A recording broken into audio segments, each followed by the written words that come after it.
राज ठाकरेंच्या आदेशानंतर मनसैनिकांनी कल्याण भिवंडी रस्त्यावरील बॉम्बे ढाब्यावर हल्लाबोल केलाय।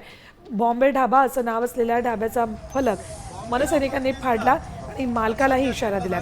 त्यानंतर येत्या 8 दिवसात या ढाब्याचं नाव मुंबई ढाबा करू असं आश्वासन ढाबा मालकानं दिलंय। राज ठाकरे कल्याणमधून शाखा भेटींचा कार्यक्रम संपवून भिवंडी मार्गे ठाण्याच्या दिशेने जात होते, त्यावेळी त्यांची नजर ठाणे भिवंडी सीमेवरील खारीगाव खाडीच्या ब्रिज जवळ असलेल्या बॉम्बे ढाब्यावर गेली।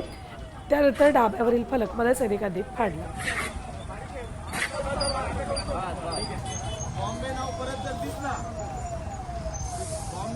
दिसला, लक्षात घ्या, शेटला सांगायचा बॉम्बे नाव दिसला आम्ही सोडणार, थोडं लक्षात ठेवायचा।